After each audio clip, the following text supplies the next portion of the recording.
Hello, blessings everybody. So this is a sample of what I'm offering my Patreons. So if you're interested, come join me on Patreon. Okay, so today I'm talking about Fehu and its different aspects in Rune Yoga and how to work with it from a physical standpoint and an energetic, mental, emotional, how to work with it literally, So to start with, Fehu, everybody pretty much has Fehu like this. Let's see if you can see it, right? I mean, there's different ways to do it with your hands, but basically your heads and your two hands are the 3 points of Fehu, and your body represents the it's post, it's Isa, it's straight up and down. And I've also worked with it from a sitting position. So again, your head and the hands, two hands, and you can do it upper hands, palms up, or pointed like this. And I'll talk about that in a minute. And then you can do it laying down. You can do it laying down again, where you're like this. Your body's the post, and again, you're making those 3 points with the hands and the head. Now, those two, laying and sitting, is something that I've worked with. I haven't really come across it from other people. And for me, I found it useful because, I could be laying in bed and having, certain thoughts or something. And so maybe I'll just, I don't want to get up, but I do want to embody the energy. I take that, my physical body and creating the runic form, because the runes, one way of looking at the runes is that they manifest a certain type of energy, a certain force in nature, a certain energy itself of being, if it's an elk or urus or or God or whatever it is, or a torch, those are the physical embodiments in our world, and of course those represent certain energies and certain relationships, which I'll get into later. But all right, so back to the idea of working with the statas, the stances and positions or postures, is that you can do it. You can do it sitting down. I could be at the desk and bam, get into a Fehu. I want to, so coming back again. So the idea of pointing it, right? That's more of a sending out of the energy, while having it like this is more receptive, right? So depending on what aspect of Fehu you want to work with, the more active or the more receptive, the more outgoing or receiving, the most passive or passive and active, whatever you want to do, however you want to look at it, but it really just as you feel it. And that's part of what Fehu is about: feeling, sensing, coming to the experience of opening and receiving, right? So just standing in those postures, and feel the difference.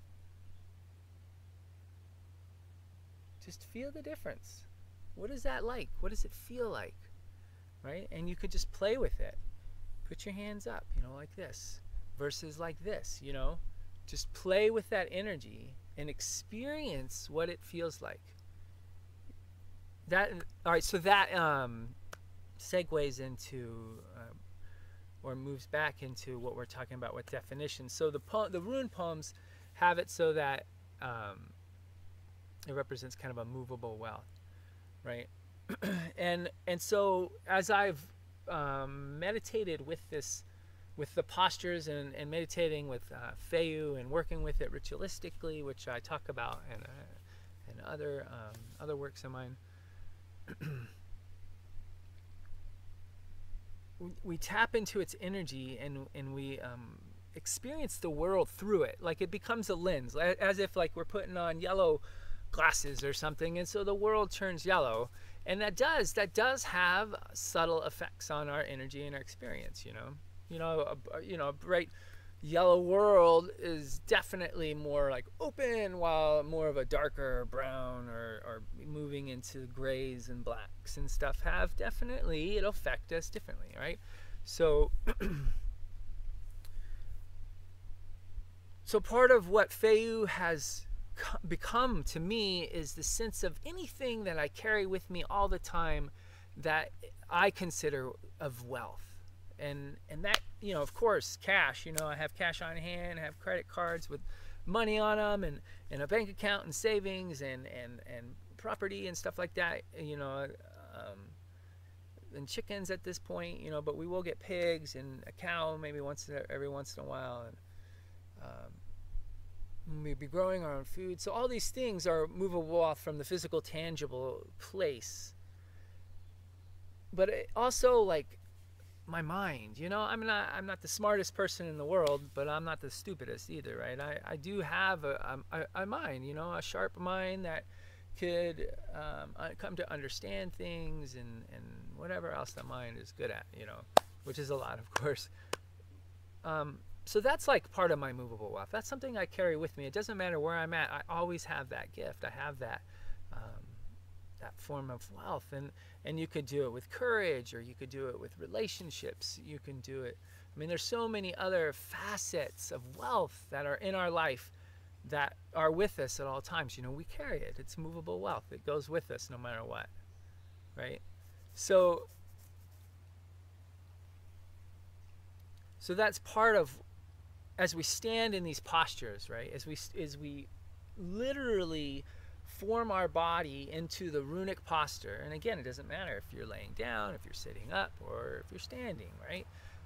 Because your body is just forming that shape, and you're inviting the energy, just energy. It doesn't, we're not asking for Fehu energy or whatever that is, but just inviting the energy into us at that moment to flow through us and flow through this formation, this runic shape, right? That's the key to helping us tap into its energy, because that's what we ultimately want, or that's what I want, right? I want to be able to tap into these energies and to utilize them to, you know, for empowerment and for shaping my reality, and just helping me to gain control over my mind, over my body, over my emotions, over my social relations, over my experiences, giving my life that much more to work with, right? So as we stand in these postures, that is part of what we're seeking to do, whatever it is. We go in first to tap into the energy. So with Fehu, let's say, yeah, all right. I'll sit sideways for a second. So let's just say I'm looking to invite more movable wealth into my life in a monetarily sense. I want to have more. You know, we have abundance right now, and it's beautiful, but we're not fully present here all the time. That's what we want. That's what I want. I want to be here all the time, to live on my land and to grow my foods and to play with my children and hike in my hills and you know, eat good food. That's what I want. Literally. You know, I don't want to have to go work at some shit job. You know, not that my job is shitty. Actually, my job's very empowering in the sense that I get to help people that are in intense crisis, you know.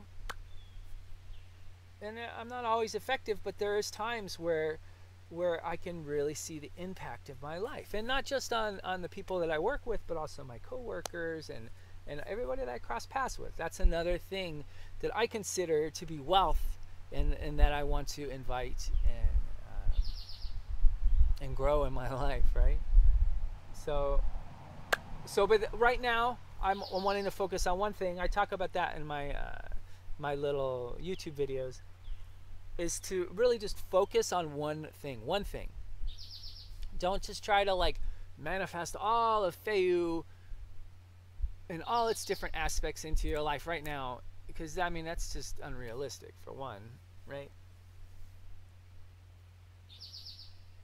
Not to say that it's not possible, because life is very magical, but let's just stick with one thing at a time, and let's just invite and encourage that and cultivate that for a little bit, and then and start to work with different different aspects and different avenues and different energies of each of the runes. But for each practice, I highly suggest just focus on one thing, just one thing, and really just focus on that, and have your mind set on that, because that's what we're seeking to receive, right? So that's what I'm actually wanting to receive right now. And so I open up to Fehu, and I seek that. I'm sending out that energy as I do its root Galdric sound, and it's what I call it root Galdric sound, because Galdr, from my understanding, and I personally don't know this aspect of Galdr, is utilizing it in kind of an incanting, poetic chant slash magical formula that you sing in a way, and I don't know that. I mean, I barely know how to even speak, my Scandinavian root languages. I don't know, but the root Galdric sound, the g, we get. So however they utilize that in singing, and maybe having it as repetitive words that have the g, so that you're really inviting. I don't know, and that's something I'll definitely be investigating in the future. But for right now, I'm just working with the root Galdric sound. So with Fehu, the first sound is the f, so we're working on the F sound. So now I'm receiving, and at this point I'm sending out my intention to invite more monetary wealth, to invite it through my videos and my writings and all the other little things that we do to invite money into our life. I'm wanting for it to grow. So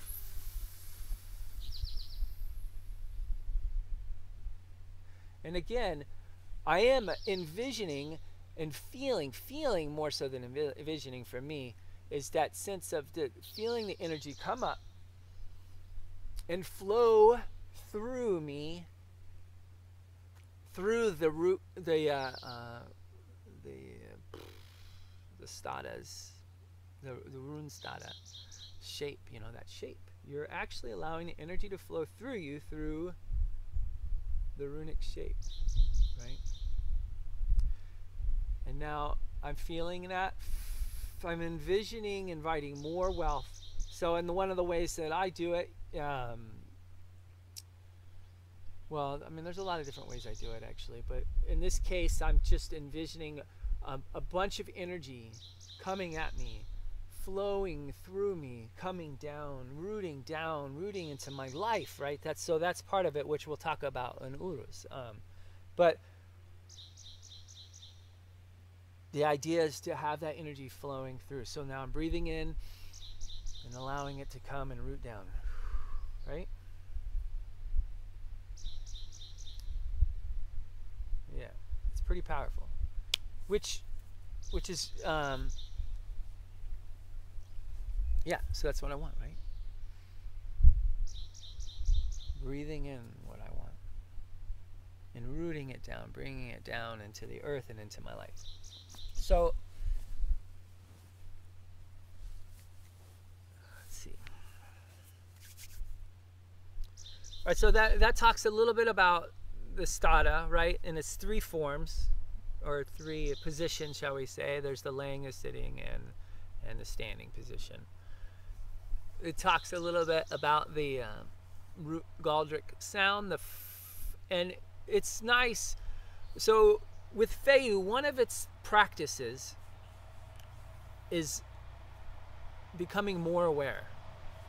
I'll wait till this truck passes by.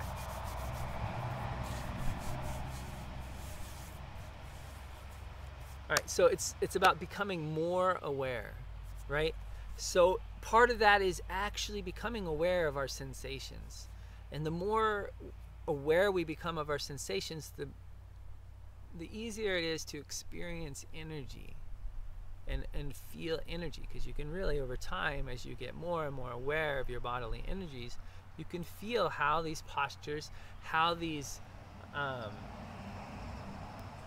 intonations, Goldrick vibrations, how the stances, the visualization, how all these things affect our energy. Because everything affects our energy, right?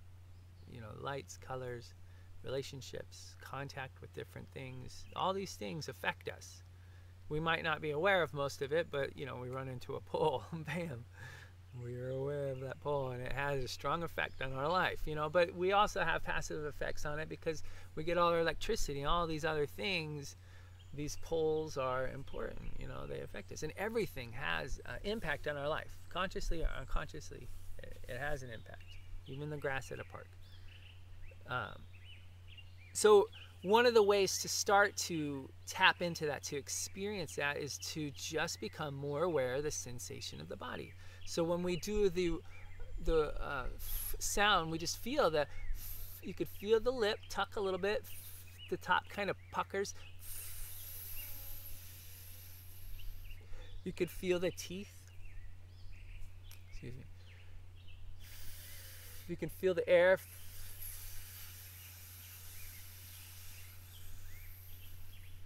And then with the sound, right?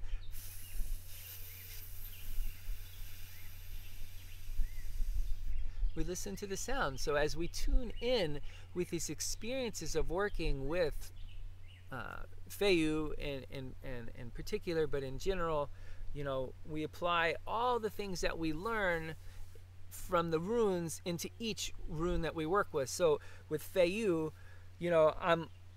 I'm working with, in this case, receiving, right? I'm trying to receive the energies that I seek, but I'm also, in stillness with Isa, and so my body is straight, and when I experience that stillness, right? And then, I work with balance with different runes, and rooting with urus, so all these things I'm working with at the same time, and it just becomes natural. It's not like, oh, all right, I need to root now, I need to do this, I need to do that. It's not like that. We work with one at a time, and we really embody, or at least begin to start to embody that energy and those formations and those practices and experiences that we have in one, and then we work with the next one, and we work with the next one, and it just comes naturally that all of them just happen all the time. So it's a Rune yoga is a growth process and a practice of empowerment, because not only do we, in the sense of let's do stillness with Isa, it's not like just when I'm doing my Rune yoga practice, that's the only time I'm finding stillness. No, the more that I work with it and practice, the more I just naturally see it flow in my life. And I could just be in line waiting, and there's just some rude people and a crying baby, and and poor cash register that just begun that day, and the reel is broken, so it's just like, so there's stress in these, just life, it's just life, but sometimes, well, a lot of times now, it's just like, bam, I'm in that still place, I'm in that peaceful place, and I can just look at this experience and not be in a rush or be afraid or agitated or anything like that. Just be like, I'm just in this situation. It's not like I'm going to start pushing things around, and I'm not going to go fix the reel for the cashier, and I'm not going to do that. So I'm just in this place, So the control that I have is I can walk away. I can just be rude and just make it worse. I could try to push my energy, but that would maybe just exasperate the situation. Or I could just be patient, and I can enjoy that moment, and I can just sit in stillness and be in a state of happiness. So that's part of what Rune yoga, that's why it's so awesome, because it's like we're working with these really powerful practices, and we're inviting them more and more in our life, and it just makes our life that much more beautiful, and that much more powerful, and that much more blissful, and happy, and you know, because that's what I want. That's what I want.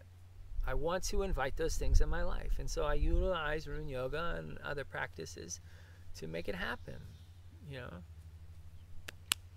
So, okay. What did I talk about? Okay, so I want to talk about breath now.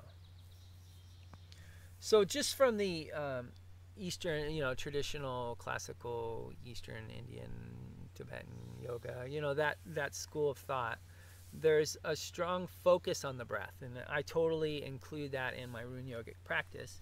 And I'm just I'll translate it in a way that, you know, it can at least be, you know, reasonably accepted, right? So with Fehu, I just think of the 3 points. The 3 points of the runic shape, right? 1, 2, 3. Hands and head. So in the breathing, with working with breath, there's three depths of, shall we say, of breathing. There's the, like, the throat breathing, which is just really shallow. You know, really shallow. There's like a chest breathing, which is a little bit deeper, and this is where most people are at. So when they breathe, it's this. That's it.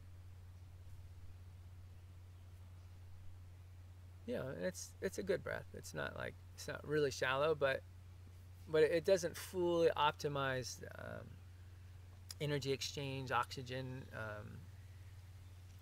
exchange. You know, it doesn't optimize working with energy, experiencing energy, inviting more energy. It doesn't really invite more. And so then we work with the third depth of breath, which is called the diaphragmic breathing or stomach breathing or whatever. And so we're really extending the diaphragm. You know, and at first it's, you know, it can actually be slightly discomforting because it's not like we normally seek to breathe like this. And it's also, you know, another name for it is the baby's breath, because babies naturally breathe like, you can see it with them, just that fully opening.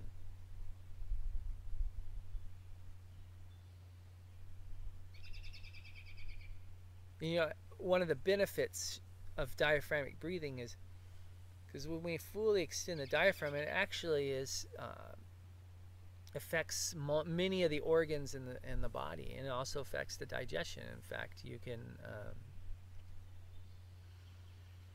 if you have like indigestion or some gas bubbles or things like this, one of the things you can do, coupled with like massage or rolling on a yoga ball or different postures that push against this, is to make sure that you're also breathing, fully breathing in and out.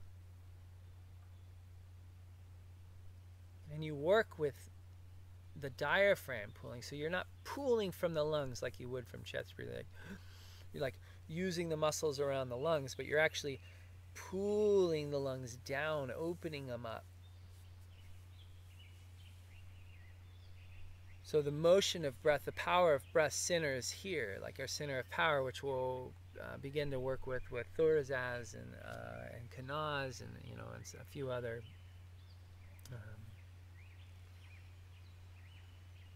stadas. So those are the 3 points of the breath, right? Or 3 depths of the breath. You have the throat breathing right here, chest breathing, which is mostly where we're all at, and then we have the diaphragmic or the belly breathing, right? So those are the 3. And when we're working with Rune Yoga, we want to make sure that we're optimizing the energy exchange. We're breathing in. And of course, another aspect of that is just to breathe through the nose if you can. Not only does it, when we breathe in through the air or through our mouth, we are, you know, introducing everything into our lungs, into our body, without that, the nasal filter, which is a really powerful filter and it's very helpful. So just having that as a filter is very important. But also when we breathe in This way, there is no regulation of the temperature of the air. So if it's cold air, we breathe it in, there's very little time for that air to warm, while through the nasal passage, it has a little bit of time to warm up as it enters into our system. And so that's important too, and the same with it being hot. You know, the idea is to try to regulate part of the temperature through our nose and to filter all the air. And also, when we work with ansus, I'll talk a little bit about alternate nasal breathing and how that affects our energy and our brain waves in specific ways. But anyhow, so those are the 3 depths, or the 3 points of Fehu's breath, right? And then the other part that goes with it is that there's 3 aspects of breathing. There's the inhale, the exhale, and the retention, right? And it's the retention that really enables us to touch in with the energy, because when we're inhaling, there's a lot of activity going on. When we're exhaling, there's a lot of activity going on within the body, which affects our mind. So the mind has more of a tendency to get lost or go down some energetic memory or thought tangent or train of thought, whatever. So it's in the retention. So we're breathing in that energy. And then when we're sitting in that place, we're sitting there with that energy. And then we inhale. We sit for a second within that space. Allow the energy to build, because that's one of the things that happens is it coalesces, it becomes more powerful.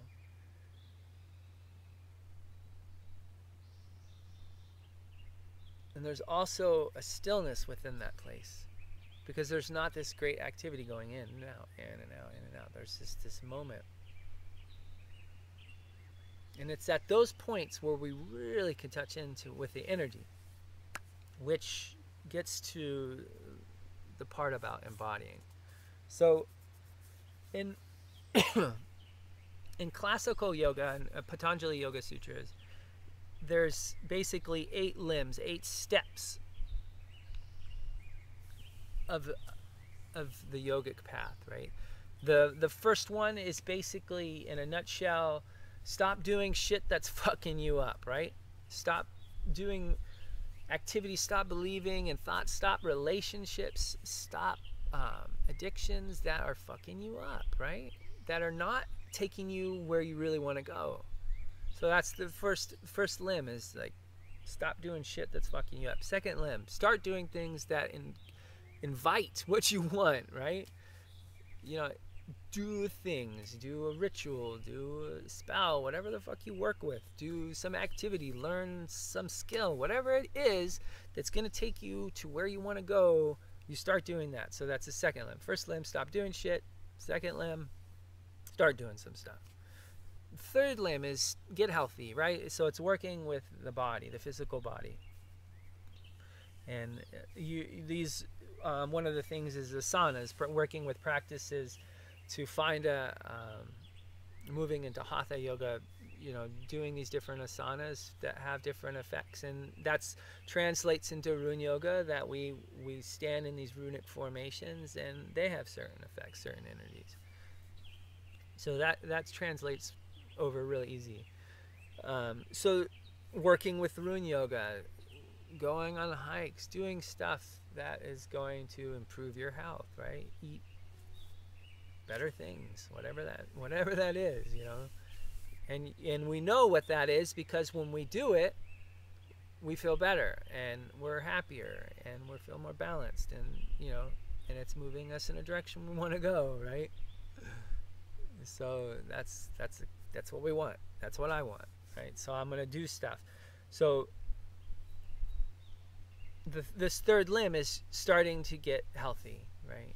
And then the fourth limb is working with the breath, which translates into working with the energy, right? Pranayama is all about breath control, but it's really about energy control and manipulation, experience.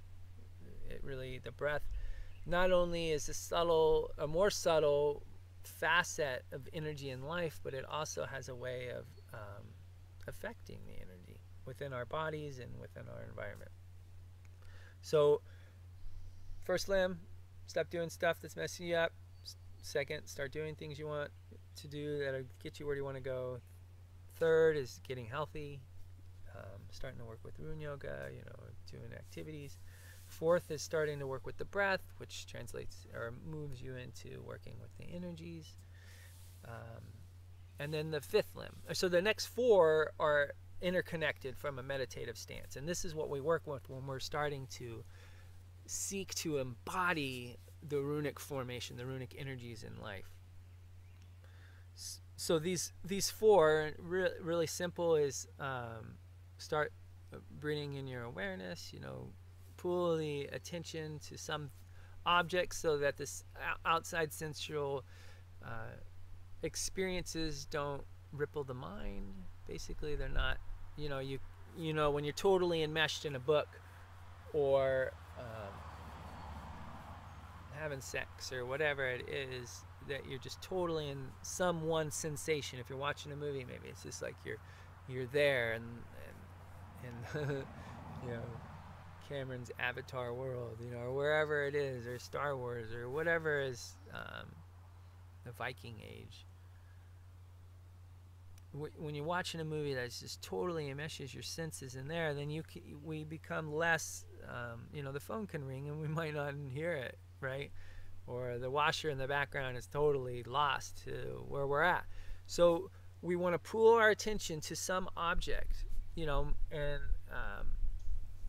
and then the next part is to actually really hone in the focus, right? So now it's just whatever that is. If it's just a candle flame, then it's just a candle flame. That's what we see. There's no other distractions. We're really in tune with the candle flame. And in the next stage, the third aspect is to start to touch in with that energy. And it's this point where where in the Kundalini traditions, the third eye really gets stimulated and really awoken.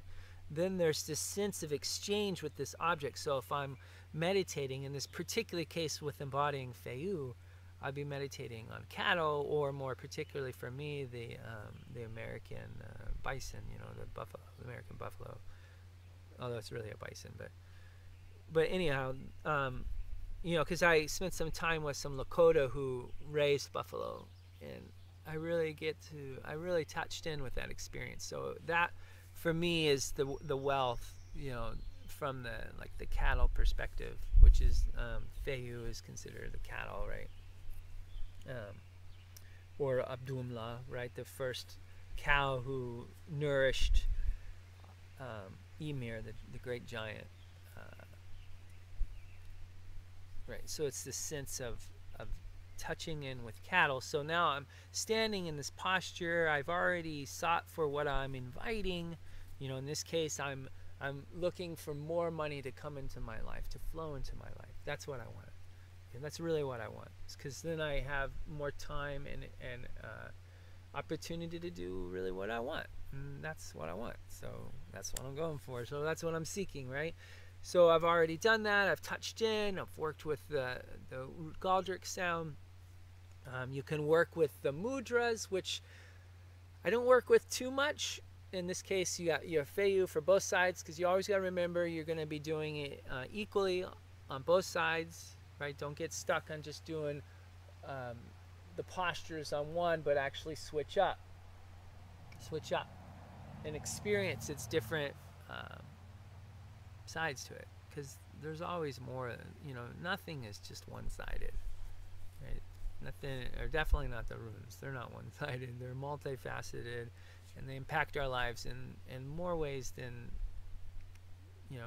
can be written down, because there's always constantly learning. It's a living system, and these are living letters, if you want to call them living runes, right? And they're empowering, right? At least that's what I've come to experience them as, is empowering. So we've gone through that whole process. And now it's about embodying. So I want to actually rest my attention on, not in this particular more, but actually the physical, tangible, representative of the runic energy, which for Fehu, cattle. That's one of its classic associations. So that's what we focus on, cattle. And first I'm bringing up all my memories of experiencing them, seeing the little one dance around, you know, and prance, and or having to bring them back in with bagels, you know, because they jump the fence, you know, because they could jump. They're pretty amazing creatures, you know, and you know, the mama just pushes through the fence. So it's like coaxing them back with bagels of all things. They love them. You know, visiting a time with my family and getting some horns, you know. So surround yourself with the objects too that are literally connected with these, with the runes. So for me, I have like little bison horns, and I have some skin. You know, once in a while I'll get some meat to like actually literally absorb that energy into my body, you know, in a physical, tangible way, you know, or just eat a burger, you know, whatever. Holding these objects as you're meditating on them, right? You could be just in the stance and holding the horns or the skin. My runic power object for Fehu, I don't feel like getting it, but it's a little piece of bison skin with the Fehu written with ink. And so holding these objects and touching in with their energies as you seek to embody them. So I'm bringing all these memories in.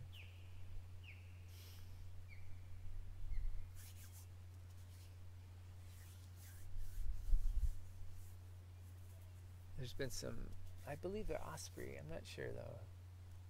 I'll have to look that up.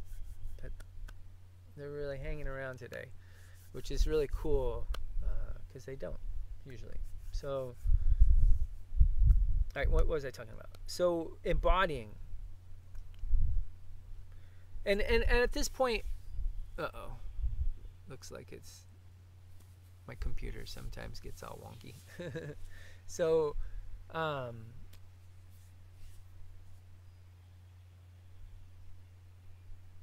this point, I'm not always, I don't really hold the postures. I mean, I'll hold them for, at least, I suggest like 30 heartbeats usually. It's a good enough. Usually it's a couple minutes.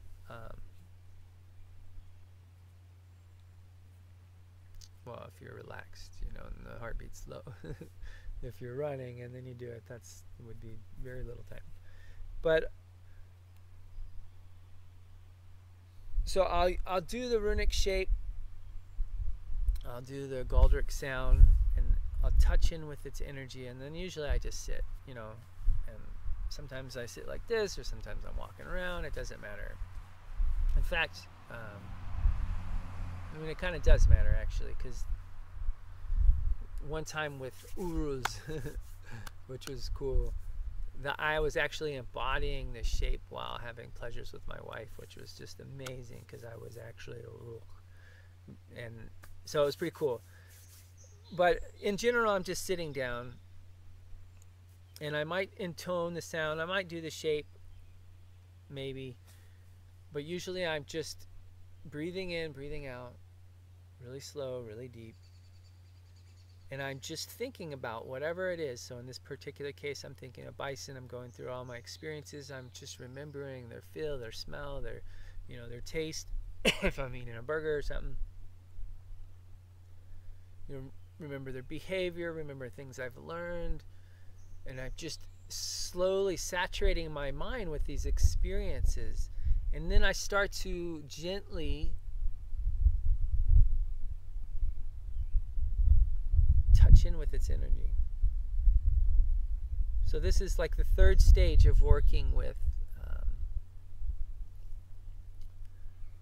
Patanjali's Yoga Sutra. So you're pulling your attention inward, you're focusing on some object, and now you're touching in with that object. So as I've gone through all these experiences that I've had directly, seen them on TV, read them in the sagas, whatever it is, I'm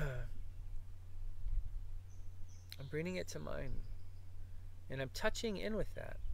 And it's a sense of curiosity, a sense of like, I wonder what it's like to be a buffalo, you know. I wonder what it's like to run, to be part of a huge herd, you know. Jeez, man, that would be insane. Powerful.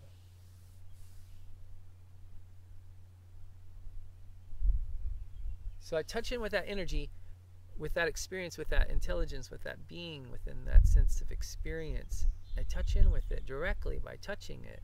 My mind melds with it, right? And then we reached what is the 8th limb, which is this samadhi, which is a sense of where object and subject disappear and there's just pure experience of being. And at that point I am buffalo, and I'm experiencing buffalo. And it's real. And so when I come back, there's a part of that energy that comes with me. And I bring it into my life. And it starts small, of course.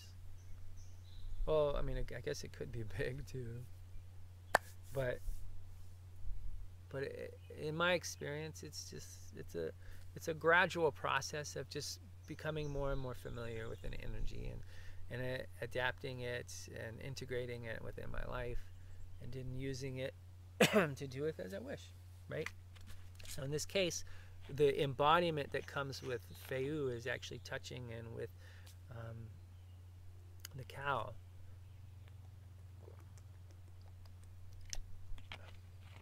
With cattle.